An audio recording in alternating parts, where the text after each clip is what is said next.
9년 동안 명품을 팔면서 제가 겪은 경험과 노하우를 200편 넘게 제가 운영하고 있는 블로그에 쓰고 있습니다. 명품 사업에 대한 블로그의 글을 보시고 많은 분들이 고맙다는 말씀도 해주시고 실제로 명품 사업을 시작하신 분들도 계시는데요. 최근에 명품을 판매하는 일을 해보고 싶다고 도움을 요청하신 분이 계셨습니다. 내용을 하나 소개해 드릴게요. 질문은 이거였어요.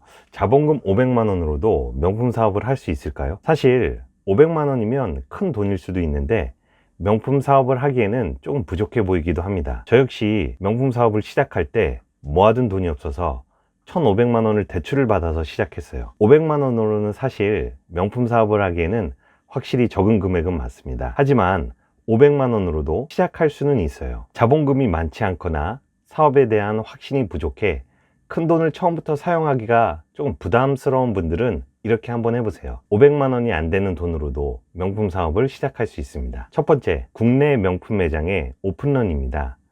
오픈런은 한 번쯤 들어보셨을 텐데요. 매장이 오픈하기 전에 백화점 입구에 대기하고 있다가 오픈과 동시에 매장에 방문해서 제품을 구매하는 것을 말합니다. 특히 샤넬과 에르메스가 대표적인데요. 사실 500만 원으로는 샤넬이나 에르메스의 인기 있는 가방 하나도 구매하기 어렵습니다. 샤넬, 에르메스와 같은 하이엔드 브랜드는 100만 원대의 지갑률을 한번 공략해 보시는 걸 추천드립니다. 샤넬의 클래식 반지갑이나 카드 지갑, 에르메스의 칼비 지갑, 시티즌 카드 지갑 등이 있습니다. 이런 제품을 구매해서 팔면 마진을 남기고 팔 수 있어요. 물론 오픈런을 한다고 해서 인기 제품을 꼭 구매할 수 있는 건 아닙니다. 매장의 재고가 항상 준비되어 있는 게 아니기 때문에 부지런히 매장에 방문해야만 구매할 수 있어요. 사실 오픈런만 한다고 해서 명품 사업을 성장시키거나 유지시킬 수는 없습니다. 단지 명품을 구매하고 판매하는 전체적인 프로세스를 경험해보는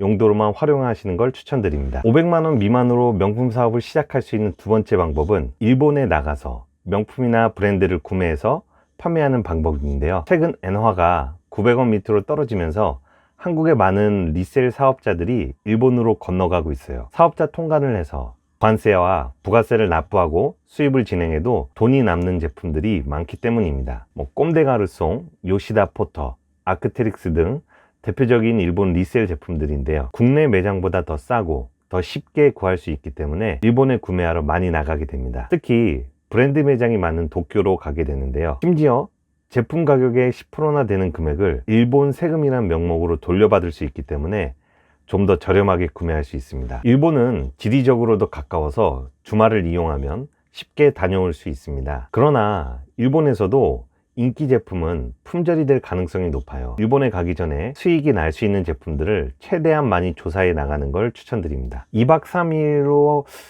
일본에 물건을 사러 가게 되면 항공비, 체류비, 숙박비 등 대략 100만 원 정도 발생한다고 볼 수 있습니다. 100만 원을 제외한 나머지 돈으로 제품을 바잉한다고 생각하시고 사업자 통관이나 세금 납부에 대해서 잘 알아보신 다음에 일본 바잉을 시작하시는 걸 추천드립니다. 마지막으로 이태리에 있는 현지 업체로부터 명품을 공급받는 방식입니다. 명품을 공급해주는 이태리 부티크와 거래하려면 대부분 큰 돈이 필요한 게 아니냐고 생각하실 수 있는데요. 그렇지 않습니다. 이태리 부티크가 재고로 가지고 있는 명품 제품들을 수입하게 되면 소액으로도 공급받을 수 있어요. 500만 원 미만으로도 부티크 업체가 가지고 있는 구찌, 샌린느, 몽클레르, 스톤 아일랜드와 같은 국내의 인기 제품들을 오더할 수 있습니다. 얼마 전에 제가 거래하고 있는 이태리 부티크로부터 이메일을 하나 받았습니다. 스톡 오더가 가능한 제품들의 리스트를 저에게 먼저 보내왔는데요. 이 중에서 필요한 물건이 있으면 하나라도 오더가 가능하니 연락을 달라는 내용이었습니다. 이처럼 500만 원 정도만 있어도 인기 명품들을 이태리 업체로부터 공급받아 판매할 수 있습니다. 지금까지 500만 원 정도의 소액으로도 명품 사업을 시작할 수 있는 방법 3가지를 소개해 드렸습니다. 다시 한번 말씀드리지만 명품 사업에서 500만 원은 극히 적은 돈입니다. 하지만 단순히 명품 사업을 시작하고 싶은 분들에게는 500만 원으로도 충분히 가능합니다. 정리하자면 첫 번째, 샤넬과 에르메스의 인기 제품들을 오픈런해서 판매해 본다. 두 번째, 일본에 나가서 슈프림, 휴먼메이드, 꼼데가르송과 같은 인기 제품들을 구매해서 팔아본다. 세 번째, 이태리에 있는 부티크 업체와 거래를 진행해서 부티크가 현재 가지고 있는 재고 제품들을 수입해 팔아본다. 명품 판매하는 일을 해보고 싶은데 자본금 때문에 고민하고 계신다면 일단 이 3가지 방법을 활용해서 시작해 보시는 걸 추천드립니다. 고정 댓글에 있는 네이버 블로그에 들어오시면 명품 판매에 대한 더 자세하고 재미있는 이야기를 만나보실 수 있습니다. 감사합니다.